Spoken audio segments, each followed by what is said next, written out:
Salut à tous, vous êtes sur 01 TV, vous faites bien et bienvenue dans ce nouveau numéro de l'Ultra Haute Émission. Vous le savez, on est là chaque mois pour revenir sur les plus belles séries, les plus beaux films et s'intéresser aussi aux plus belles images et aux meilleurs sons. L'Ultra Haute Émission tous les mois sur 01 TV avec au sommaire pour cette nouvelle émission.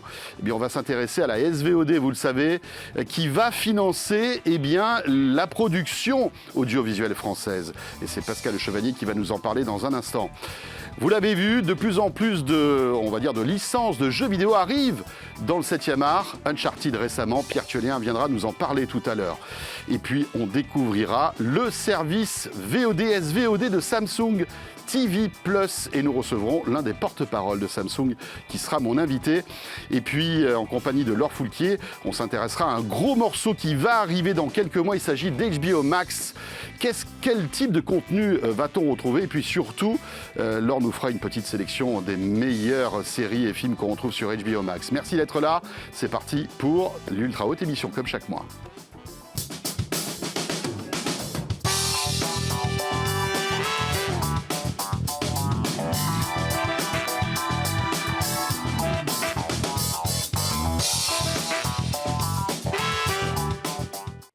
Et puis n'hésitez pas bien sûr à réagir sur le contenu de l'Ultra Haute Émission tous les mois. Le hashtag UHE sur Twitter. Vous êtes de temps en temps nombreux à nous laisser des petits messages. Donc n'hésitez pas à continuer sur les réseaux sociaux. Et nous allons tout de suite vous présenter la team de l'UHE. Mais auparavant, petit jingle puisque c'est l'heure de l'actu.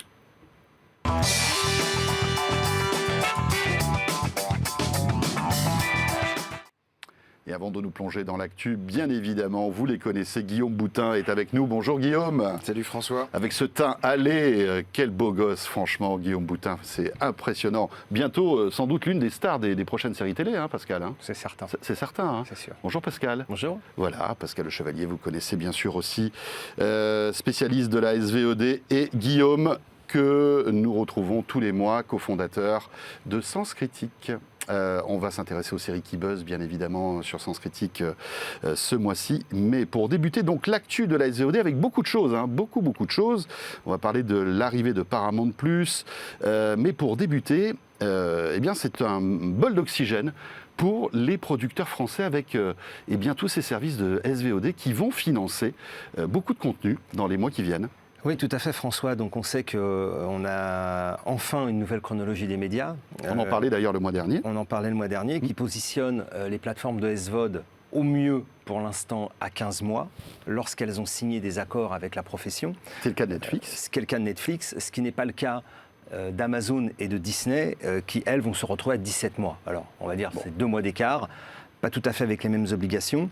Je rappelle aussi que la SVOD, aujourd'hui, sur les films qu'elle va coproduire, en particulier les films français qui sortiront en salle, aura une fenêtre d'exclusivité de 7 mois avant que les chaînes en clair prennent, dans le cadre également de leurs obligations, la possibilité de diffuser ces films. Mais la grosse nouvelle, c'est surtout que toute la profession attendait que les Américains, les streamers américains, contribuent à l'effort de financement de la SVOD en France, et c'est donc le cas. Puisque, comme Canal+ le fait depuis. Comme Canal+, comme les chaînes en clair le font. Comme les chaînes en clair. Comme les acteurs de la TVOD le font à travers la taxe sur la vidéo, qui est de 5,15%. Donc aujourd'hui, tout, et ça c'est important aussi à dire aux téléspectateurs et aux gens qui nous regardent, c'est que tous les acteurs qui distribuent des contenus vidéo en streaming légal en France, en fait, ont des obligations ou des contributions. On ponctionne une partie de leur chiffre d'affaires. Souvent, on dit, par exemple, sur la location, 4,99 c'est cher. Mais ce qu'il faut savoir, c'est qu'il y a plus de 70% de ces 4,99 qui remontent sur les ayants droit, sur la TVA et sur différentes taxes. Moralité, la SVOD américaine rentre dans le rang et va donc contribuer à cet effort. Et c'est significatif, puisque je rappelle que le budget global du CNC, donc de perception du CNC sur une année, c'est aux alentours de 700 millions d'euros. Et là, la SVOD va contribuer, la SVOD américaine évidemment, à hauteur de 200 millions. C'est quand même pas mal. 280 millions, pardon. 200 millions pour Netflix, 40 millions pour Disney et 40 millions pour Amazon. Guillaume, c'est une vraie bouffée d'oxygène en fait pour tous les producteurs français, non? Bah oui, ils sont contents parce qu'en plus ils se sont battus. C'était pas forcément évident. Mais après, c'est notre fameuse exception culturelle française. C'est C'est la clé de voûte de tout le système de production en France. Et c'est ce qui fait que la France, aujourd'hui, est un des pays en Occident les plus dynamiques en termes de production audiovisuelle. Ouais. Espérons maintenant que cet argent soit utilisé à bon escient, avec de bonnes productions. Alors ça aussi, la profession dit, tous ces investissements sont fléchés, c'est-à-dire qu'il y a des règles. Par exemple, sur les 200 millions de canals dont on a parlé, il y en a 40 qui vont être en direction du cinéma. Et donc, il y a eu un accord qui a été signé la semaine dernière entre Netflix et toutes les organisations du cinéma pour justement identifier clairement comment Netflix va participer et comment Netflix va financer. Il n'empêche que... Oui, parce que Netflix peut financer ses propres productions Exactement. de séries télé. Ça, c'est un budget à part. Ça ne rentre pas dans leurs obligations, je pense pas. Alors, sur les 200 millions de Netflix, il y en a donc 40 pour le cinéma, et donc 160 pour l'audiovisuel, mais là, c'est documentaire, etc. Mais ça, c'est dans le cadre des obligations. Mais rien n'empêche Netflix de dire « moi, je finance et j'achète par ailleurs ce qu'ils font d'ailleurs aujourd'hui. Et il se dit même que, par exemple, des sociétés comme Amazon ou Disney, alors Disney peut-être moins, mais Amazon a déjà dépensé plus de 40 millions d'euros par an en achetant directement auprès de producteurs français. Là, le fait de re-rentrer dans cette réglementation va aussi avoir quelques contraintes. On va voir en 2022 ce qui se passe, puisque c'est la première année d'application par rapport à ce qui s'est passé précédemment. Un truc, c'est que des Netflix ou des Disney ou des Prime pourront être, enfin notamment Netflix en particulier, pourront être les premiers diffuseurs en ayant préacheté les films. C'est-à-dire que d'habitude, soit les films vont sur Canal, soit ils vont sur OCS après la sortie en salle. Là, ils pourront se retrouver sur Netflix pour leur première. Sur les obligations de Netflix sur le cinéma, c'est exactement ce qui va se passer, c'est-à-dire que c'est mais attendez, juste une pour le consommateur, ça va, c'est-à-dire que les... Mais je vous coupe, mais Canal gardera la première diff. Ah non, pas du tout. S'ils l'ont pas acheté. Enfin, ils en auront encore beaucoup parce qu'ils sont installés, etc. Non. Mais il y a certains films qui passeront pas par la case, case Canal OCS, ils iront directement. Donc Netflix finance, je sais pas moi, un gros film français. Oui, le prochain Marshall, le prochain Guillaume Canet. Il sera pas diffusé en première fenêtre sur Canal. Il sortira en salle et 15 mois après. Puisque c'est Netflix qui a coproduit et financé une partie dans le cadre de ses obligations, le film se retrouvera sur Netflix le premier jour. En première exclusivité, ce qu'on appelle la première fenêtre paix finalement, et pendant 7 mois d'exclusivité. Néanmoins, il y a des accords qui prévoient que ces films-là pourront aussi se retrouver en VOD, en particulier en téléchargement définitif, parce qu'il faut organiser la circulation des offres. Bien sûr, ce ne sera pas forcément Canal ou OCS en tout cas. Voilà. Intéressant tout ça. Voilà, donc beaucoup d'argent qui vont aller du côté des producteurs. Un mot sur Salto. Maintenant, ce service de SVOD qui, rappelons-le, dont la genèse était les grands diffuseurs français qui se réunissaient pour contrer Netflix. C'était il y a quelques années. C'était il y a 2 ans. Alors, c'est compliqué parce que Salto est né d'une ambition française à vocation éventuellement européenne de défendre justement jusqu'au bout cette exception culturelle et donc d'avoir une offre, une plateforme de SVOD qui était capable de rivaliser et de riposter aux Américains. 2 ans après, la presse se fait écho d'un certain nombre de difficultés, alors en particulier de pertes assez importantes. Encore une fois, ça c'est la presse qui le dit, donc on peut pas aller le prouver. Néanmoins, il semblerait qu'au dernier conseil d'administration, France Télévisions, qui aujourd'hui, du fait de la fusion entre M6 et TF1, se retrouve quelque part marginalisé, tout à fait. Comme c'était le cas par exemple de NBC aux États-Unis avec Hulu. Quand Disney a racheté Fox, il se trouve que Disney s'est retrouvé avec 66% de Hulu, et donc NBC a dit moi j'ai plus intérêt à être dans ce deal. C'est clair. Et c'est un peu ce qui est en train de se passer, et il semblerait, parce que ça c'est la presse qui s'en est fait l'écho, que France Télévisions, à travers sa présidente Delphine Lernotte, ait refusé de voter le budget 2022 de Salto. Voilà, donc on est dans une espèce de phase d'attente, ce qui, à mon avis, peut pénaliser Salto, par exemple, sur ses acquisitions, parce que s'il n'y a pas un accord des 3 actionnaires pour acheter et dépenser des contenus. Surtout que c'est plusieurs dizaines de millions à chaque fois. Bien sûr. Les contenus, les programmes coûtent très cher, en particulier lorsqu'on veut des exclusivités. Et je rappelle que c'est quand même l'exclusivité qui fait l'attractivité et la fidélisation des abonnés. Ils n'ont pas le centième du budget des plateformes américaines. Bien sûr. C'est clair. Mais après, souvent, les exclusivités de Salto, ce sont des séries qui vont être diffusées sur TF1, M6 ou même France Télévisions et qui arrivent quelques semaines avant. en fait, on achète une primauté en quelque sorte. C'est ce qu'on appelle la Premium VOD, C'est ça. PVOD. Ça coûte pas très cher finalement, on parce diffuse. que c'est du contenu qui est déjà financé pour être diffusé Bien sûr. sur des contenus, enfin sur des chaînes gratuites. Mais après, c'est vrai qu'il y a du contenu américain aussi. Le gros quand même de leur catalogue, c'est de la télé de rattrapage premium, on va dire. Mais effectivement, oui, ils ont eu le Sex and the City récemment. Bon, ils font quelques coups, mais c'est quand même très compliqué. Et puis, il ne faut pas oublier que chacun de ces acteurs ont leur propre plateforme. France.tv, Sisplay, etc. Et que va faire TF1 M6 si cette fusion se réalise? Si on reprend aussi les propos de Nicolas Taverneau, qui doit reprendre la direction de cette nouvelle entité, il a quand même dit qu'une des explications, une des justifications de la fusion, c'était pour faire un champion français capable de rivaliser avec les plateformes américaines. Il l'a encore redit lorsqu'il était auditionné à la Commission des affaires culturelles du Sénat. Donc on va voir si effectivement, dans les faits, ils arrivent aussi à redonner de la visibilité à cette plateforme, en particulier en moyens. Parce qu'aujourd'hui, on le sait, pour gagner des abonnés, il faut vous dépenser beaucoup d'argent. Dans l'actu aussi, c'est un nouveau service de SVOD qui va arriver. Il s'agit de Paramount+, Pascal. Oui, alors ça c'est la suite, on va dire, de l'arrivée des Américains. On en a 3 gros pour l'instant, 4 avec Apple, mais c'est un peu différent en termes de fonctionnement. Donc on a Netflix, Amazon et Disney, et puis on a un certain nombre d'autres qui sont en train d'arriver. Universal, Peacock, on ne sait pas quand. HBO Max, on va en reparler. Et puis, celui pour lequel on commence à avoir des informations sonnantes et trébuchantes, c'est l'arrivée de Paramount+. Donc, Viacom, qui est l'actionnaire de Paramount, qui d'ailleurs, à cette occasion, s'est débaptisé. Donc, le groupe ne s'appellera plus Viacom CBS, mais Paramount. Donc on reprend le nom historique du studio avec... Et qui évoque peut-être beaucoup plus quelque chose... toutes les vocations d'Hollywood. Évoque le cinéma plus que Viacom. Viacom, personne ne connaît. Non, c'est clair. Quand on va dans le centre à Los Angeles, les studios de Paramount historiques sont les plein studios centre d'Hollywood. Voilà, donc c'est quelque chose d'historique. Et donc Paramount Plus a annoncé son arrivée en France et a choisi de se distribuer, comme Disney Plus l'a fait d'ailleurs lorsqu'ils se sont lancés, un accord exclusif avec Canal. Et c'est donc Canal Plus qui aura l'exclusivité de la distribution non OTT de Paramount Plus. Paramount gardant la possibilité, comme le fait Disney, de récupérer des abonnés en OTT sur ordinateur, sur sa télévision ou sur son téléphone portable. Il y aura une appli Paramount+. Il y aura une appli Paramount+. Sur toutes les téléconnectées, sur les smartphones, etc. Là, Canal n'aura rien à voir dans cette histoire-là. Mais par contre, dès qu'on sera... D'ailleurs, c'est ce qu'a dit Bakish, qui est le patron de Viacom. Il a déclaré, lui, ce qu'il cherche, c'est à faire des hard bundles, parce que ça coûte moins cher en acquisition. Donc, en fait, Canal va pouvoir ouvrir les 8,4 millions d'abonnés qu'ils ont en France à travers les FAI et à travers toutes les offres bundles qu'eux-mêmes ont, anciennement CanalSat, etc.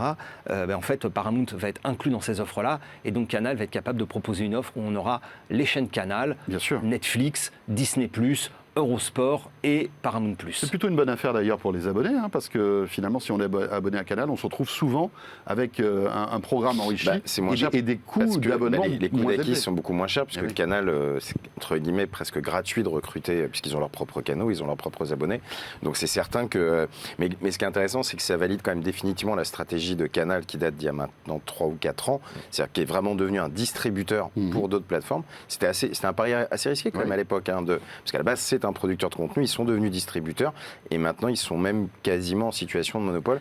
Tous les Américains qui veulent aller en France ont l'impression qu'ils sont obligés de passer par Canal s'ils veulent atteindre le marché français. Et puis, en toute sincérité, MyCanal, c'est une super offre. Enfin, c'est une très très belle offre. Énormément de contenu. Techniquement, ça marche très bien. Enfin, je veux dire, on voit qu'il y a beaucoup d'argent investi dans les applications. Aujourd'hui, MyCanal sur Apple TV, c'est formidable. Ça marche très bien. Donc, c'est vrai que ça a du sens. Juste un mot, Pascal. Quel type de contenu on retrouve quel type de contenu on pourra retrouver? Alors aujourd'hui, Paramount+, c'est 33 000 contenus aux États-Unis. Donc c'est le catalogue Paramount. Le catalogue Paramount, pour préciser, c'est MTV, Top Gun par exemple.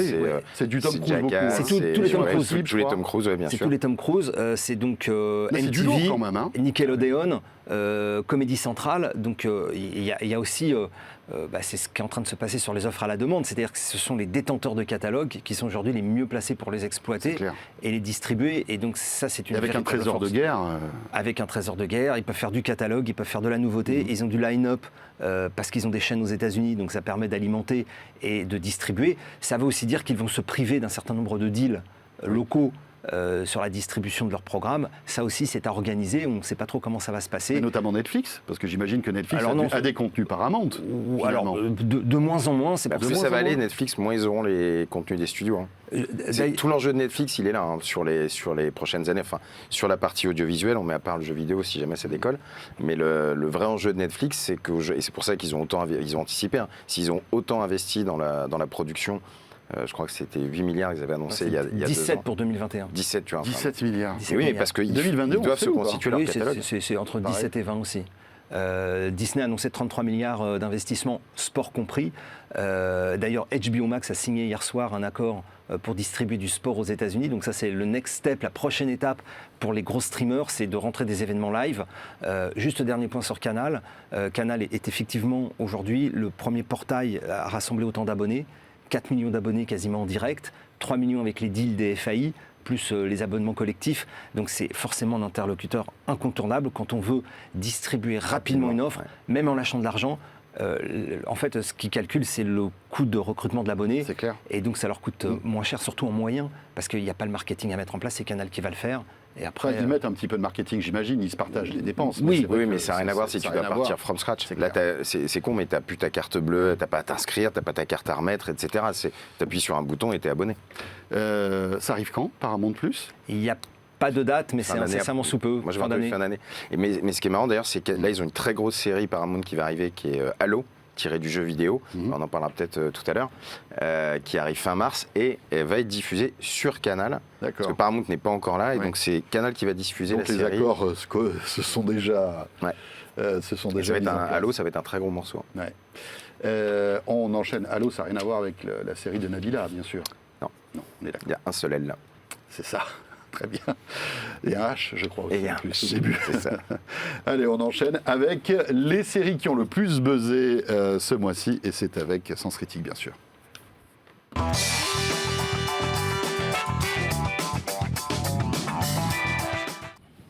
Et j'ai devant les yeux les séries qui ont le plus buzzé.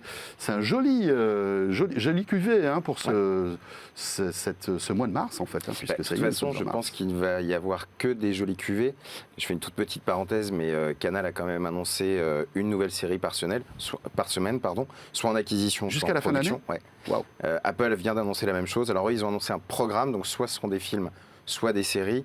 Enfin, mais une nouveauté toutes les semaines. Ouais, incroyable. Sans compter Netflix. Alors là, Netflix, ils ont une cadence. 90 films cette année. Ouais. 90 films. Il n'y a aucun studio qui peut mettre en salle 90 films dans une année. On tourne 10-12 films généralement. Un film par mois. Oui, après, qui dit...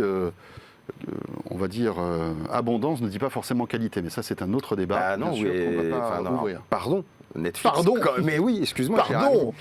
Non, c'est quand même Netflix qui aujourd'hui produit les films des grands réalisateurs.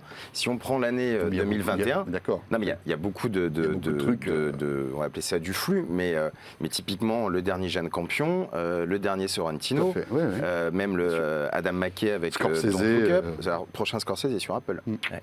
Mais le précédent, c'était le précédent était effectivement sur Netflix. Non, ils achètent en plus des très beaux réalisateurs. Après, effectivement, ils achètent plein de trucs, mais ils ont des très très beaux réalisateurs. Et même le dernier Cocorico français de Jean-Pierre Jeunet, Big Bug, voilà, c'est bon. Qui porte bien son nom. Qui s'est fait vraiment rétamer par tout le monde, je crois. Ça a été la purge, mais néanmoins, ils ont aussi des contenus vraiment quali quand même. Alors, quelles sont les séries qui buzzent ce mois-ci avec la communauté de Sens Critique ? Eh bien, écoute, on va commencer par le livre de Boba Fett, alors qui est sorti il y a quand même 2 mois maintenant, mais qui s'est achevé là il y a une dizaine de jours. Oui, donc on a la critique globale de la série, qui était très attendue. Qui était très très attendue. Alors pourquoi Alors, déjà, il faut voir que c'est la 2e série Star Wars après Mandalorian qui avait été un vrai succès, tout à fait. À la fois en audience, à la fois au niveau du public, etc. Et là, on retrouve donc Boba Fett Alors, Boba Fett, c'est un des personnages secondaires de la saga, mais que les fans adorent. En fait, il a un espèce de truc un peu culte, alors notamment pour son look, il a un costume, il a un casque, etc. Même si c'était un personnage secondaire, il a eu des rôles très importants dans la saga, c'est notamment lui qui livre Han Solo à Dark Vador dans l'Empire contre-attaque, etc. Donc c'était hyper attendu et c'est compliqué en fait. Nous les retours, alors tout le monde l'a vu, c'est l'audience, la série qui a été la plus regardée, mais les retours sont vraiment très moyens. On a une note de 5,4. Alors, c'est pas la cata, mais franchement, c'est pas très bon. Alors que The Mandalorian avait eu beaucoup plus. Ouais, plus de 7 de moyenne. Ouais. Mais même après, quand j'ai regardé un petit peu au-delà de Sens Critique, parce qu'il n'y a pas que Sens Critique dans la vie, c'est vrai que globalement, c'est pas un énorme. Les retours sont pas très très bons. C'est une série où on lui reproche de mettre pas mal de temps à démarrer, qu'au final, le Boba Fett ne ressemble pas vraiment au personnage, qui a un côté un peu très cool, mystérieux. Là, bon, ça fonctionnait pas bien. C'est pas forcément bien écrit. Alors après, tout n'est pas acheté. Il y a notamment sa nouvelle acolyte Fennec Sand, qui est elle pour le coup très appréciée, qui sauve peut-être la série, mais voilà, pour une deuxième série Star Wars c'est plutôt un loupé, et sachant qu'il va y avoir un très gros morceau, peut-être même le plus gros morceau de Disney en termes de série, qui doit arriver en juin normalement, c'est Obi-Wan Kenobi, qui est la série qui sera probablement la série la plus importante de Disney. On me dit fin mai dans l'oreillette. Oui, alors oui, c'est possible, tout à fait. Je crois qu'on a un fan qui est en régie. Oui, qui trépigne d'impatience, qui attend ça avec. Oui, alors après, et mine de rien, Boba Fett, ça a un peu inquiété les fans. J'ai notamment, je vais vous citer notamment Ider Kerdrel, qui a bien choisi son pseudo. Oui, c'est vrai. Je pense qu'il a fait exprès pour que tu le cites, justement. Il n'est pas très sympa. Qui nous dit « On craint désormais le pire pour Kenobi, qui reste désormais, et malgré tout, notre seul espoir. » Petit jeu de mots. Mais oui. Que mais là, on touche la princesse Leïla. On touche à un point important qui est justement le rythme de production. Il faut toujours en mettre plus. Ils font quand même gaffe aux dépenses. Donc il faut écrire vite. Il faut filmer vite, il faut post-produire vite. Il y a cette espèce Mais c'est peut-être incompatible avec ce type de production qui... Moi, je pense qu'il ne faut pas encore... Ce n'est que la deuxième série Star Wars. Il y en a quand même une dizaine qui sont annoncées pour les 3-4 prochaines années. Mais est-ce qu'on peut industrialiser un concept comme Star Wars? C'est un peu la question, finalement. Ils ont réussi avec Marvel, donc il n'y a pas de raison. Oui. C'est un peu le but. Moi, je ne tirerai pas d'enseignement définitif. Il y a tellement de personnages, c'est tellement plus riche. Mais tu en as autant dans Star Wars. Là, les prochains... alors, je ne les ai pas tous en tête parce que je ne suis pas un dingue de la saga, mais tu peux le décliner quasiment à l'infini, Star Wars. Deuxième série, alors là on part chez Netflix. Tout à fait, avec... série très attendue aussi. Ouais, alors, non, qui était un peu attendue, donc qui n'était pas énorme. C'était quand même Shonda Rhimes derrière. Shonda Rhimes, c'est la, oui, mais c'était pas la maman de Grey's Anatomy. Tout à fait, de Scandale aussi. Ouais.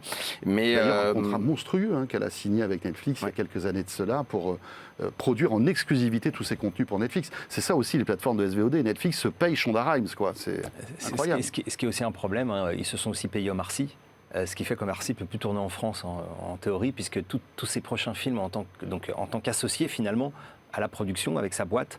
il ne peut pas aller tourner un autre film Non, parce qu'il a signé un contrat de production, de réalisation et d'acteur. Il a un problème d'agenda, quoi. Oh. Pardon, donc je t'ai coupé pour Inventing Anna.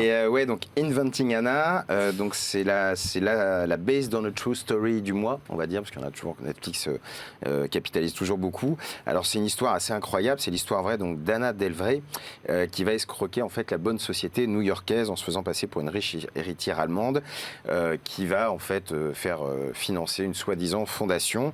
Donc voilà, c'est un personnage qui se construit sur Instagram. Alors c'est marrant parce qu'on retrouve un petit peu tous les travers évidemment de l'époque, des réseaux sociaux, du paraître, de tout ce qu'on veut. C'est joué par Julia Garner, qui avait été révélée dans la série Ozark. Bruce. Exactement, que j'adore, que je recommande follement.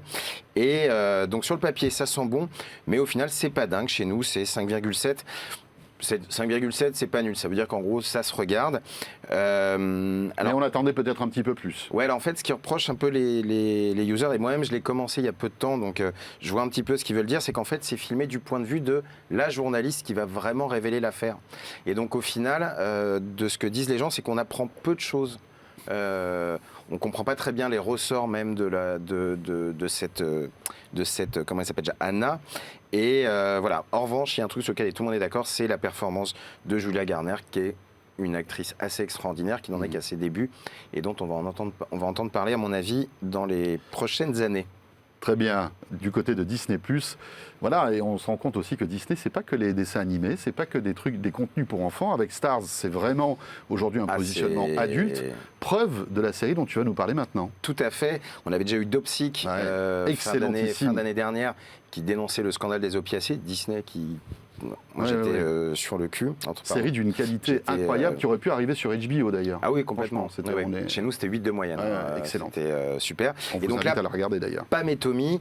Alors là, ça va encore plus loin. Pam et Tommy, c'est Pamela Anderson et Tommy Lee Jones.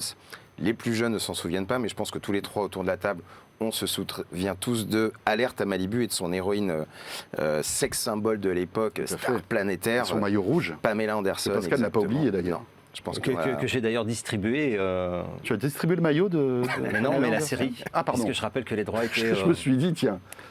Voilà. Tu en as de la chance, j'espère que tu l'as rencontré. Tu l'as rencontré, non? Même pas? Bon.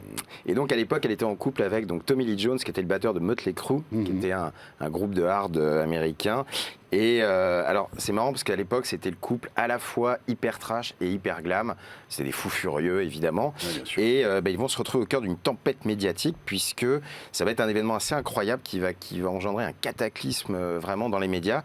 C'est la vidéo de leurs moments intimes qui va fuiter et qui va se retrouver en vente en cassette et dans les tout premiers prémices d'Internet, on est en 95, donc Internet, on en est assez balbutiement, et donc c'est assez intéressant, et ça fonctionne plutôt bien. La série n'est pas complètement terminée, mais globalement la tendance est là.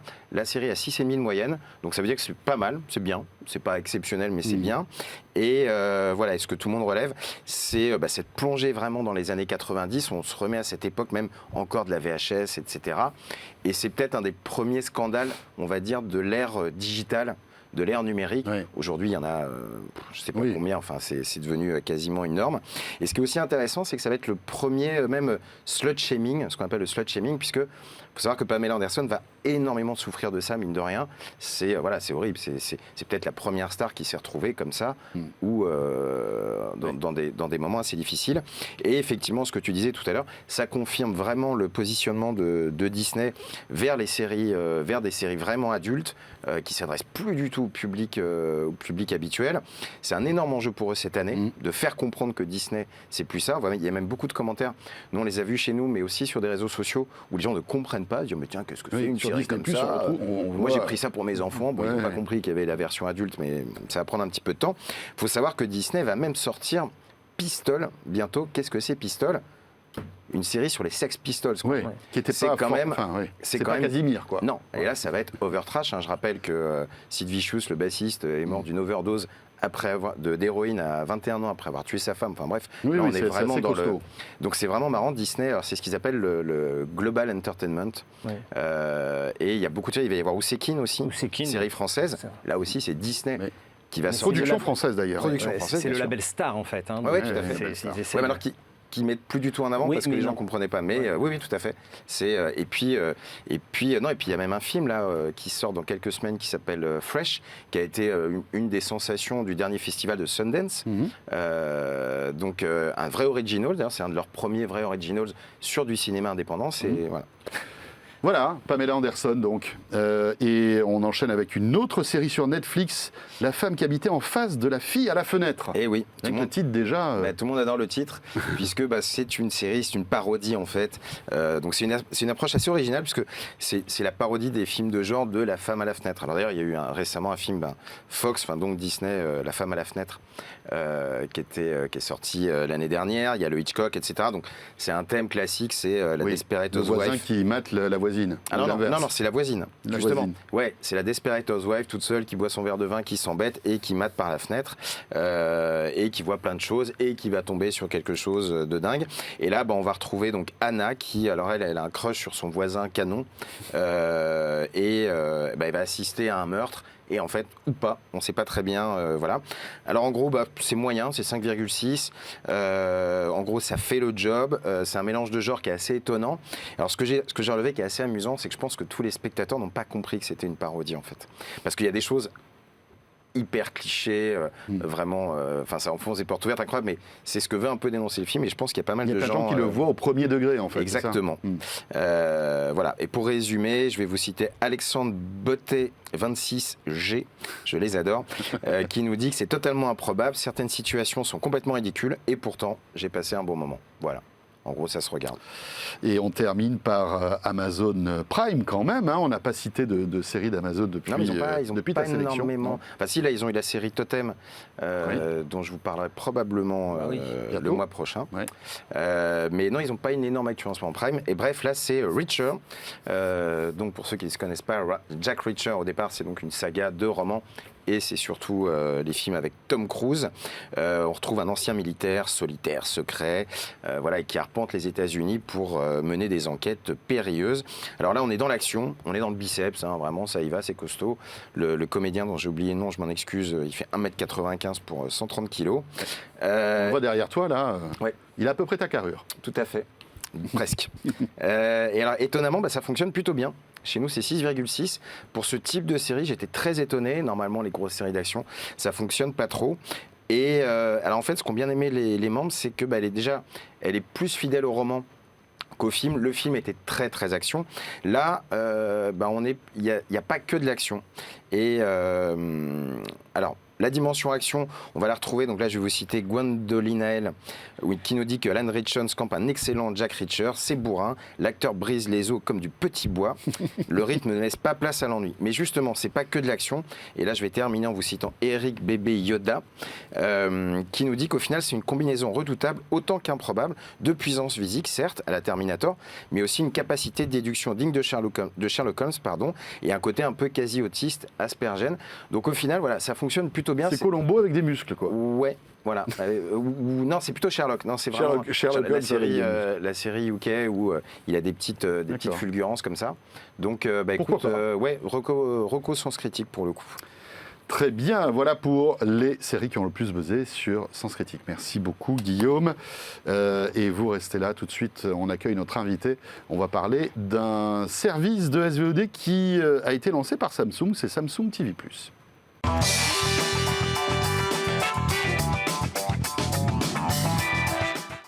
Et notre invité pour ce nouveau numéro de l'Ultra Haute Émission, c'est Antoine Chotard. Bonjour Antoine.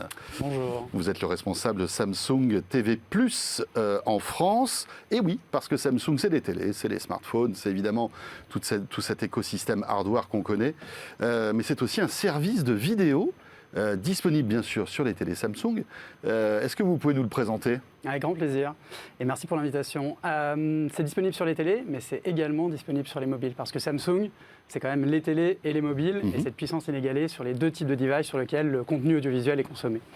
Samsung TV+, qu'est-ce que c'est ? C'est une plateforme de streaming, de vidéo à la demande, gratuite, financée par la publicité, qui est disponible du coup dans ces deux écosystèmes, télé et mobile. Et en jargonnant, on va dire, c'est une plateforme fast AVOD. Fast pour la composante linéaire de l'offre. On est une expérience télé en premier lieu et donc on est l'utilisateur. On zappe sur une chaîne, c'est ça ? Exactement, ouais, tout à fait. Avec un contenu on reproduit l'expérience télé classique, mais avec toute la valeur du digital. Donc on a une composante AVOD à la demande. L'utilisateur peut venir chercher à la demande ses programmes, mais l'expérience première est une expérience FAST, donc Free Ad Supported Streaming Television, qui permet de reproduire l'expérience linéaire. Et on distribue 70 chaînes aujourd'hui en France. On a un service bien évidemment qui n'est pas uniquement français, c'est une plateforme mondiale, mais chaque territoire, chaque pays a son offre locale. Et ça a une importance primordiale à nos yeux, d'avoir cet ancrage local très fort. Quel type de contenu on retrouve sur TV+? On trouve tout type de contenu. Nous, on promeut la culture populaire, la pop culture. On est un service mainstream, accessible au plus grand nombre. Et donc, le service est un bouquet de chaînes multithématiques. Donc, on va retrouver du sport, de la news. La news est extrêmement importante. Surtout en ce moment. Les gens ont besoin de se divertir, mais ils ont également besoin de s'informer, évidemment. Donc, tous ces types de contenus, de la fiction, évidemment, le cinéma, la série télé, du factual, de l'animation pour les enfants. Le tout, encore une fois, gratuit, accessible au plus grand nombre. Pascal, des questions sur... J'imagine que tu en as plein. J'ai plein de questions. Est-ce que tu peux nous indiquer les grandes marques de chaînes qui sont aujourd'hui présentes sur Samsung TV+? Alors, avec plaisir, les chaînes, les marques qui viennent, et la notion de marque est hyper importante, parce que Samsung, c'est une puissance, bien évidemment, de par les devices que l'on distribue. On parlais de la qualité du hardware, la qualité des produits évidemment, et c'est une qualité majeure. À cette puissance, on souhaite jouer l'affinité et allier l'affinité. Et donc aller sur des marques qui sont hyper pertinentes sur leur genre à chaque fois. Donc sur de la news, un Euronews qui vient et qui est présent chez nous. Sur de la fiction, un BBC. Donc ça peut être des marques qui sont issues de l'univers télé classique, mais ça peut également être des marques qui viennent du monde du digital et qui veulent accéder à quelque part une diffusion télévisuelle. Si on prend des marques françaises qui viennent des réseaux sociaux, on a des marques qui sont peut-être pas connues du grand public, mais qui sont extrêmement puissantes sur leur genre, comme ADN, Animé Digital Network. L'animé est un carton partout dans le monde. C'est vrai aussi sur les plateformes d'AVOD et de FAST telles que Samsung TV+. Et on a des pépites françaises qu'on veut promouvoir comme ça. Un autre exemple serait Chef Club. Chef Club sont hyper puissants sur le food, sur les réseaux sociaux. Ils sont numéro 1 au monde, numéro 1 mondial sur les réseaux sociaux. On les porte pour la première fois sur Samsung TV+, dans une plateforme AVOD FAST. Donc c'est vraiment une pluralité de marques. Sur le cinéma, on a Univers Ciné, Bref Cinéma, des marques de ce type. On se veut vraiment très éclectique, très large dans notre offre, dans notre panel de choix à l'utilisateur. On s'adresse au plus grand nombre. Vraiment, le but, c'est que chaque utilisateur d'un device Samsung puisse accéder gratuitement à toutes ces chaînes et toutes ces marques. Alors justement, en termes d'accès, on allume son téléviseur. Et donc, au lieu de basculer sur les chaînes de télévision traditionnelles, on arrive sur le portail Samsung TV+. Et à ce moment-là, il se passe quoi? Comment sont classés les programmes, les chaînes, les marques? Comment on navigue à l'intérieur de cet univers? C'est un bon point parce qu'aujourd'hui, on est vraiment sur les usages et nous, on part d'abord de l'utilisateur. Comment l'utilisateur aujourd'hui se comporte dans les écosystèmes Samsung? Et ce qu'on voit, c'est qu'effectivement, il y a un déport de plus en plus grand vers les services de streaming versus la télé linéaire. C'est ce qu'on voit dans nos écosystèmes. Donc c'est pour ça qu'on a lancé un service comme Samsung TV+, qui reste une plateforme de streaming. Même si ça reproduit l'expérience linéaire, ça reste une plateforme de streaming. Et on l'a intégré nativement dans nos écosystèmes pour que ça soit le plus simple pour l'utilisateur pour naviguer. Donc effectivement, on classe l'ensemble des chaînes et des propositions par genre. Et tu disais, Pascal, à la place des chaînes classiques, on va retrouver les chaînes Samsung TV+. C'est pas à la place. Nous, c'est et. On n'est pas dans un monde où on veut faire ou, on veut faire et. C'est-à-dire, on veut tout proposer. Il y a les chaînes classiques de la TNT et l'utilisateur il branche sa TNT et retrouve ses chaînes de la TNT dans le guide des programmes. Mais à la suite, de manière incrémentale, il va retrouver les chaînes Samsung TV+. Donc en zappant naturellement, il va passer des chaînes de la TNT, il sera sur des chaînes BFM par exemple, et ensuite passer sur les chaînes Samsung TV+, naturellement, sans qu'il y ait de friction et de barrière entre les deux. Guillaume. Et alors, ça représente quoi? Enfin, j'avais deux questions. Que représente la publicité en termes de temps de programme? Et est-ce que vous avez les mêmes contraintes légales que des chaînes TNT classiques? Alors, sur la pub, donc nous, effectivement, on a un modèle publicitaire. Et ce qu'on propose, c'est un modèle qui va quelque part réunir le meilleur des deux mondes, la télé classique, la puissance de la pub télé classique, à laquelle on ajoute la capacité qu'a le digital de cibler. Ouais, exactement. On a de la data first party, bien évidemment, donc on capitalise là-dessus. Mais vraiment de cibler, de faire une pub segmentée, ciblée pour les utilisateurs qui en font le choix. Hein. On est dans un cadre RGPD, bien évidemment. Ouais. Mais d'avoir toute cette valeur, et c'est la proposition de valeur qu'on fait au marché publicitaire, d'avoir un service où 100% des inventaires, pour prendre du jargon publicitaire, qui sont adressables, qui sont segmentables. Et ça, c'est une valeur exceptionnelle associée aux médias télé. Et ensuite, sur la régulation... Mais pardon, sur une heure de programme, c'est combien de temps? Alors, c'est 6 à 8 minutes aujourd'hui. Effectivement, je n'ai pas répondu à la question. Comme les chaînes classiques, en fait. C'est moins. Plus, non? C'est 12 ouais. Le but, c'est vraiment de baisser la pression publicitaire et de faire une publicité qui soit plus qualitative. Plus qualitative pour l'annonceur, donc les CPM sont élevés. Et c'est les plus chers du marché aujourd'hui, mais plus qualitative aussi pour l'utilisateur, in fine. Tu vois, être spoilé par toujours la même pub qui revient en boucle et où tu n'es pas dans la cible, tu veux pas ça. Antoine, juste un mot, c'est vrai que vous êtes un concurrent donc, des chaînes traditionnelles malgré tout, parce que même si vous dites que tout le monde s'entend bien, etc., vous êtes un écran supplémentaire avec du contenu supplémentaire. Comment voient les chaînes traditionnelles l'arrivée d'un service comme cela? Parce qu'on peut citer Samsung, mais LG a un service à peu près équivalent, Sony aussi, enfin voilà. Donc on voit que votre métier principal qui était du hardware, maintenant se pivote un petit peu vers la diffusion de contenu, parce qu'il y a un business, et j'imagine que les diffuseurs traditionnels ne vous voient pas forcément d'un bon œil, non? C'est une bonne question, c'est une question hyper légitime. Nous, on voit plutôt, et surtout en niveau local, je parlais de l'empreinte locale, on voit plutôt tous les médias et les groupes de médias locaux comme des partenaires, plutôt que nos concurrents, c'est les LG, c'est les Sony, c'est plus ce type d'acteurs. Et si on regarde les constructeurs au sens large, ou en tous les cas ceux qui ont des écosystèmes, on est loin d'être les premiers à avoir fait ce move. Apple a fait ce move depuis très longtemps, Amazon, on n'en parle même pas. Nous, on est vraiment au tout début de notre histoire, mais la route sera longue. Mais pour revenir sur la notion de partenariat, des TF1, des M6, des France Télévisions, c'est d'abord des partenaires. On les distribue dans notre écosystème. On n'est pas là pour les remplacer. Et évidemment, ça fait bouger les lignes d'avoir ce nouveau type de service qui arrive sur le marché. Mais encore une fois, je pense que c'est bien, parce que c'est l'avenir, c'est en tous les cas une des formes d'avenir de la télé gratuite au sens large. Et nous, ce qu'on souhaite construire avec ces acteurs-là, c'est des partenariats qui distribuent peut-être pas leur chaîne existante, mais des nouvelles formes de chaînes. Ils en lancent déjà sur le web, sur Samsung TV+. C'est ça qu'on veut construire avec eux. Est-ce que la prochaine étape, c'est de proposer du premium ? Par exemple, pourquoi pas Samsung, comme Apple, pourrait financer une série, un film, et le proposer sur cette offre-là ? C'est la prochaine étape ?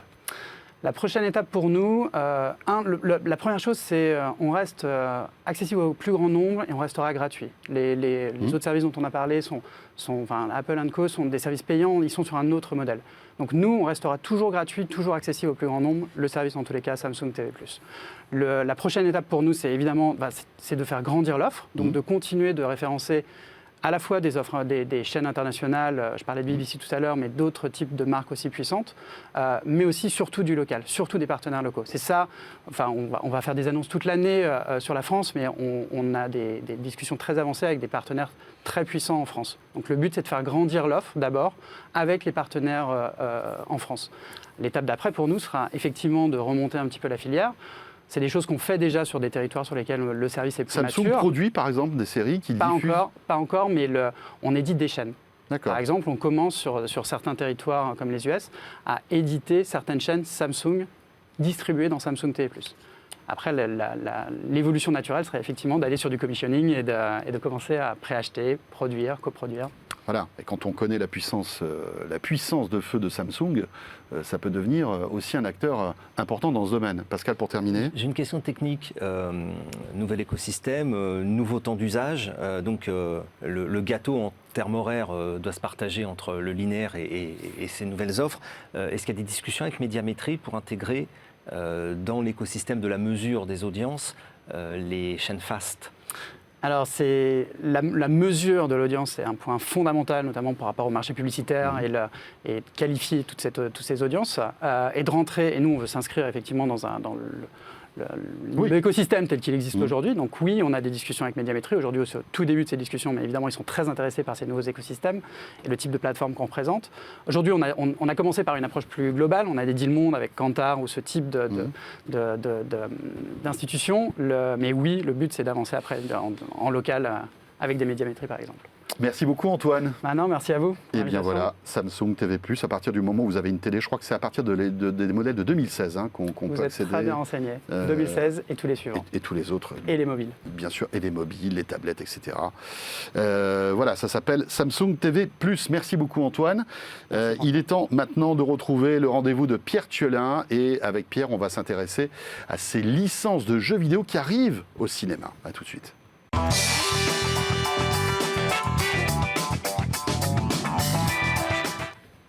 Et on accueille sur le plateau du HE, avant de retrouver Laure Foulquier qui va nous donner sa petite sélection de séries préférées qu'elle a pu voir, des séries estampillées HBO Max, puisque vous le savez, l'actualité, ce sera dans quelques mois l'arrivée de HBO Max en France. Et bien avant tout cela, c'est Pierre Thiolin qui nous a rejoint. Salut Pierre. Salut François, bonjour à tous. Pierre a plusieurs passions dans la vie, et entre autres le jeu vidéo et le cinéma. Et ça tombe bien puisqu'on va parler de jeux vidéo et de cinéma avec Uncharted. C'est ça. Sorti il y a quelques temps de cela, qui est un vrai carton au cinéma. Qui est un carton pour l'instant, effectivement, et donc qui est adapté d'une grosse licence du jeu vidéo Sony, une licence Sony PlayStation.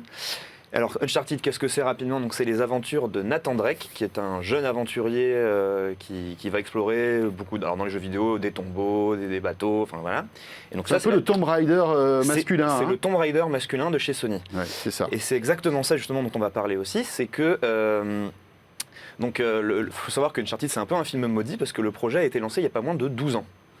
Ah oui, ça a mis un moment. Il a changé quand un nombre incalculable de fois de réalisateurs pour différents artistiques, différences de planning, etc. Le tournage a été en plus décalé pour cause de pandémie et la sortie a été elle-même décalée pour cause de deuxième vague de pandémie. Donc le film déjà partait un peu, oui, un peu difficilement, mal. on va dire. Et d'ailleurs, anecdote rigolote, au tout début du projet il y a 10 ans, ça devait être Mark Wahlberg qui joue ici le rôle du mentor, qui devait interpréter le rôle titre. Sauf qu'il a vieilli. Fatalement, 10 ans plus tard, oui, il y a un moment donné où on commence à avoir une petite différence d'âge. Donc moi, ce dont je voulais vous parler, c'est qu'effectivement, Uncharted, c'est déjà une licence qui est très référencée cinématographiquement, puisqu'elle reprend les codes de Tomb Raider, qui lui-même a déjà été adapté au cinéma, mais aussi surtout d'Indiana Jones. C'est ça. Le genre de l'aventurier Oui, parce que qui visait des tombeaux, c'est déjà un truc qui est très codé et très référencé. Lara Croft, c'est Indiana Jones au féminin. C'est exactement ça, et c'était le projet, ça ne s'en est jamais caché. Et donc là, adapté pour un jeu vidéo, qui est lui-même pas adapté directement, mais très référencé cinématographiquement, c'est un peu le serpent qui se mord la queue, puisque c'est des séquences qui, dans le jeu, sont déjà très codifiées cinématographiquement. C'est la consanguinité cinéma, jeu vidéo. Pour être tout à fait honnête avec nos spectateurs, je n'ai pas encore eu le temps d'aller le voir au cinéma, mais il y a une Donc scène... pas de spoil au moins, ça c'est bien. Pas de spoil au moins, et surtout, je ne peux pas... Peut-être que je vais dire des choses qui sont inexactes dans le scénario du film, puisque je ne l'ai pas vu, mais il y a une séquence qui a au moins été dévoilée dans la bande-annonce et en entier, même sur YouTube par Sony. C'est une séquence dans un avion, qui est elle-même tirée d'une scène du 3e volet du jeu vidéo. Et c'est une séquence qui pour moi était assez symptomatique du problème des adaptations de jeux vidéo. Puisque donc, pour résumer très simplement, que ce soit dans le film ou dans le jeu vidéo, le personnage principal est dans un avion, se bat avec des personnages. Un avion cargo. Un avion cargo militaire, et des caisses qui sont attachées les unes aux autres chutent de cet avion, et le personnage se retrouve accroché et doit regrimper, etc. On a la même scène d'ailleurs dans un Mission Impossible avec Tom Cruise. Voilà. Oui, c'est des scènes qui sont assez Oui, classiques. voilà. Pareil, c'est très référencé. Puis l'avion cargo, il doit bien y avoir donc- un James Bond aussi. Qui Oui, l'a fait. sûrement. voilà. Et Mais donc, ces scènes-là dans le jeu vidéo sont plus ou moins ce qu'on peut appeler des QTE, donc des Quick Time Events, c'est-à-dire qu'on doit avoir des combinaisons de touches à appuyer pour se sortir de justesse de ces moments. Ce qui donne aux joueurs, en tout cas dans le jeu vidéo, un sentiment du voilà. oh là là, je me suis accroché au dernier Et moment. puis c'est l'adrénaline. C'est l'adrénaline. Mais tout ça évidemment est évidemment très scripté. Si le joueur appuie un peu plus tard, le truc ne va pas se décrocher avec lui dessus. Le problème, c'est qu'adapter ça en film crée un sentiment. Enfin, on n'a pas du tout la même adrénaline. Non, parce qu'il n'y a pas l'interactivité. Il n'y a pas d'interactivité. Et puis surtout, bon, ça c'est un autre problème, c'est les problèmes de scénario, mais ce film-là est un préquel au jeu vidéo. Ça se passe avant. On a assez peu de doutes sur le fait qu'il s'en sorte, je pense. Je n'ai pas vu le film encore une fois, mais je pense qu'il Je s'en veux dire sort. par là qu'à la fin, on n'est pas sûr qu'il meure, quoi. Voilà. Et donc, mais c'est un peu le. De toute façon, malheureusement, les adaptations de jeux vidéo au cinéma n'ont jamais eu le droit trop à la crème des réalisateurs et des bons films. Je suis quand même allé voir sur Sens Critique, Guillaume, parce que je sais que tes utilisateurs sont fans de faire des listes. Et même parmi les plus appréciés chez Sens Critique, c'est pas toujours des grands succès en tout cas critiques. Et surtout, on se détache jamais du jeu vidéo en tant que tel. C'est-à-dire ce sont des films qui parlent aux gens qui aiment le jeu vidéo, alors que, à mon sens, ça devrait plaire à tout le monde. Et d'ailleurs, j'ai un exemple en tête, c'est le film Silent Hill, qui est un film d'horreur adapté d'une grosse licence pareille du jeu d'horreur de cinéma. Et alors, le problème, c'est que moi, je ne suis pas très fan de films d'horreur, mais j'aimerais savoir quelqu'un qui aime le cinéma d'horreur, mais qui n'est pas du tout joueur. Ouais. Est-ce qu'il en a pour son argent? Est-ce que c'est un bon film d'horreur si on n'aime pas le jeu vidéo en fait? C'est ça vrai. la question qu'il faut souvent se poser avec les adaptations. C'est si on enlève l'aspect affect, est-ce que ça reste une bonne œuvre? Et malheureusement pour l'instant avec les jeux vidéo, c'est rarement le cas. Moi j'ai vu une adaptation de Resident Evil, là c'était pitoyable. Mais ça en fait. n'a, oui, en série ou les séries et les films à chaque fois c'est une catastrophe. C'est dingue. Moi je mettrais une mention honorable au film de Tomb Raider le plus récent avec Alicia Vikander, qui est à mon sens sympathique, qui est un bon film, pareil dans ce genre-là d'aventurier. Et pareil, mention moi honorable à la série The Witcher, même si on veut être tout à fait exact, c'est pas l'adaptation du jeu vidéo, mais l'adaptation du roman. Du roman, voilà. Mais The Witcher qui a quand même qui a été un très gros carton. Ah oui. Et parce que c'est bien. Mais tu vois, même on parlait d'Uncharted, bon chez nous c'est pas très bien noté, tu vois, ça a 5,4 de moyenne, je crois, un truc comme ça, mais tout le monde va le voir. C'est clair. Mais sans doute la communauté fan du jeu, parce que Uncharted en jeu vidéo, mais c'est un Uncharted, je pense carton que monstrueux. pour le coup, le film va au-delà des fans. Enfin, les entrées qu'il fait, ils ont réussi leur coup. Parce que Tom Holland, en ce moment, il est vraiment bankable. Il y a le casting. Et puis en termes d'offres, très grands spectacles en ce moment au cinéma, il n'y en a pas beaucoup. Enfin, s'il y a Batman qui sort là, The Batman, pardon. On en parlera peut-être bientôt. Oh, je pense. Regardez Énorme. le regard illuminé de Pierre Thielin. Énorme Merci carton chez beaucoup. nous. Merci Pierre. Merci François. Et pour terminer ce numéro de l'Ultra Haute Émission, Laure Foulquier nous rejoint tout de suite.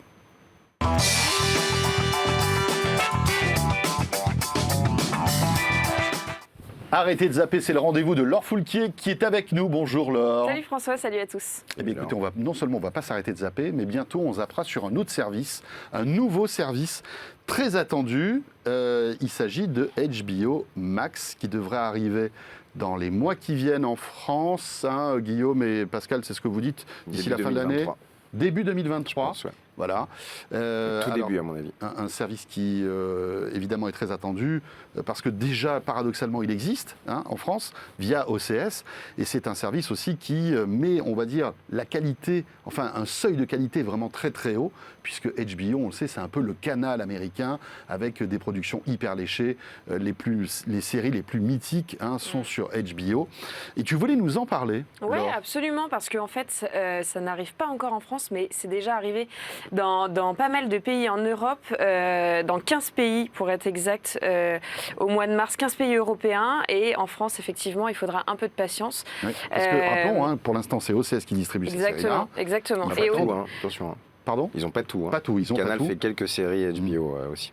En Et tout donc, cas, il faut attendre que voilà, en fait, OCS l'accord- perd l'exclusivité à la fin de l'année, fin de 2022. Le contrat n'est pas reconduit. Donc, on peut imaginer que HBO Max arrivera en France à la fin de ce contrat, c'est-à-dire début 2023. On est sûr de ça ou Oui, pas? les équipes sont recrutées, sont en place avec des grands professionnels. Donc OCS ne va pas re-signer pour quelques Non, années non, avec HBO. Quoi Ça, qu'il arrive, HBO Max sera lancé là. en Voilà, France. exactement. Voilà. Donc, en attendant que ça arrive en France, vous pouvez donc regarder le contenu sur OCS. Et j'ai fait une petite sélection. Alors, évidemment, je n'ai pas regardé toutes les séries HBO parce que ça ferait beaucoup. Mais tu travaillerais plus ici, en fait. Voilà, Ça exactement. serait Je embêtant. ferai un autre métier. Mais j'en ai sélectionné plusieurs. La première, c'est Made for Love, qui est donc une série américaine en une saison où on suit Hazel Green, qui épouse un entrepreneur de la tech qui s'appelle Byron Gogol. Ils ont fait petit jeu de mots avec Google. Le type est un mélange de Mark Zuckerberg et de Elon Musk. Et elle se retrouve coincée dans une villa numérique créée de toutes pièces par cet homme. Et elle a une puce implantée dans son cerveau Oh, c'est cool. qui permet à son mari De la de connaître tous ses désirs, toutes ses envies, d'être dans son cerveau et de voir ce qu'elle voit et d'entendre ce qu'elle entend. Donc, en fait, avec ça, elle devient un véritable rat de laboratoire qui fait que son mari peut se comporter exactement comme elle a envie qu'il se comporte. Sauf qu'elle s'en rend compte. Et en fait, elle décide de fuir cette villa numérique et s'ensuit toutes les aventures parce qu'elle, vu qu'il y a cette puce implantée dans son cerveau, il peut toujours voir ce qu'elle voit et entendre ce qu'elle entend. C'est un mélange entre Black Mirror et The One, sauf que là, c'est très drôle. Le ton est vraiment très humoristique. Ah donc, c'est pas dramatique. Non, voilà. non, Donc, pas du tout. Sur le fond, ça l'est un peu, évidemment. Mais en fait, à la différence de Black Mirror, c'est traité de façon très humoristique. Et donc, l'actrice, c'est Christine Milioti, qu'on a vu aussi dans How I Met Your Mother. Et elle est fabuleuse dans ce rôle. Voilà. Guillaume, Et c'est vrai série qu'on peut retrouver, dont j'avais parlé ici il y a 8 mois, je crois, quand elle est sortie. Et série diffusée sur Canal, justement. Elle n'était pas sur OCS. Ah, d'accord. Ah ouais, d'accord, ok. Il y est toujours, là, j'imagine. Je pense, je t'avoue, Ouais. je sais Oui, elle y est toujours. Made for Love, donc. Voilà. Ils avaient même communiqué dessus. Enfin, tu vois, tu avais de la série, le logo Canal, c'était vraiment brandé Canal. Ouais. Ouais. Deuxième série, I May Destroy You, qui est sortie l'été dernier, et qui est arrivée sur OCS très récemment, qui raconte l'histoire de Arabella, qui est une jeune auteure à succès, interprétée par Michaela Coel, qui est également la réalisatrice, le personnage principal et la réalisatrice de cette série. 12 épisodes qui suivent les étapes de la reconstruction de cette jeune fille après avoir été droguée et violée. Et en fait, c'est intéressant parce que ça soulève vraiment les questions de consentement sous différentes formes et la prise en charge des victimes, mais d'une façon très réaliste, très juste et pas du tout stéréotypée. Je pense que ça a dû inspirer et soulager beaucoup de victimes d'agressions sexuelles. Et le personnage n'est pas du tout enfermé en fait, dans un rôle de victime, mais bien en tant qu'être humain à part entière. Donc c'est qui continue de vivre en fait. Exactement, qui continue de vivre et qui on la suit dans ses étapes de reconstruction, entouré de ses amis et ses amis à qui il arrive aussi des choses pas toujours drôles. Et c'est super, c'est 12 épisodes choc, mais c'est bien ficelé, c'est un ton très juste et c'est très réaliste. Donc je recommande à fond cette série. Très bien noté sur Sens Critique. Ouais, c'est super. Là, vraiment. c'est sur OCS. Là, c'est sur OCS. Sur OCS. Dernière série, évidemment, j'ai Ah non, pas celle-là. j'ai réduit ma sélection, mais vous savez à quel point j'aime cette série, donc j'étais obligée de la mettre dans ce top. C'est The Leftovers. Évidemment. Là, vous pouvez pas passer à côté. Hein, si je recommande les séries HBO, c'est surtout pour elle.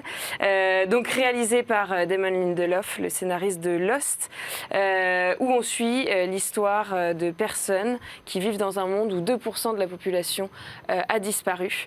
Et donc c'est l'histoire de ceux qui restent dans ce monde, les répercussions que cette disparition a eues sur le monde actuel. Voilà, de toute façon, j'en avais déjà parlé. Il faut un petit peu s'accrocher, je pense, pour vraiment se rendre compte que c'est une des meilleures séries de ces dernières années. Elle fait partie des séries dont on s'approprie complètement l'histoire. Et vraiment, j'étais obligée de la mettre. Et tu la recommandes. Voilà, et je la recommande. Ouais. Je recommande aussi Euphoria, évidemment. Succession, Six Feet Under. Il y en a plein. Il y en a énormément. HBO qui valent le détour. Leftovers, je sais que tu n'es pas tout à fait d'accord. Hein. Tu m'avais dit que tu avais moi, essayé de j'ai t'accrocher et tu as décroché. Non, Mais après, oui, c'est il très faut très bien. s'accrocher. C'est très très bien réalisé. Mais moi, j'aime pas les séries où on comprend pas ce qui se passe en fait. Et là, on sait pas pourquoi il y a 2% des gens. On qui pourrait faire un disparaissent. débat pendant une demi-heure sur The Leftovers, à mon avis. Tu peux te l'imaginer. Tu peux te faire ta Oui, mais propre justement, moi, raison. je fais partie de ces gens, tu sais, où moi j'aime bien à la fin, on connaît le meurtrier. Ouais, tout je ça. comprends. Les trucs ouverts, j'ai plus de mal. Pascal, tu as vu ça ou Mais pas très bien noté Leftovers. aussi Non. sur Sens Critique. Hein, Ouais, ça fait partie j'ai des vu. séries références Oui, HBO. Ouais. Eh bien voilà, merci Laure. Je t'en prie. Et toutes ces séries sont disponibles en France. Hein. Voilà, on évoque l'actualité future de HBO Exactement. Max, mais elles sont d'ores et déjà disponibles, soit via MyCanal, soit sur OCS. Merci beaucoup à tous les trois. Merci Guillaume Boutin, Sens Critique bien sûr, pour retrouver toutes les, le cinéma, mais aussi les séries, les livres, la musique aussi sur Sens Critique. Merci Pascal Le Chevalier et son expertise SVOD. Et puis Laure Foulquier. Voilà. UHE terminé. On sera là le mois prochain. Merci de nous suivre. N'hésitez pas à réagir avec le hashtag UHE sur Twitter. Et au mois prochain sur 01 TV.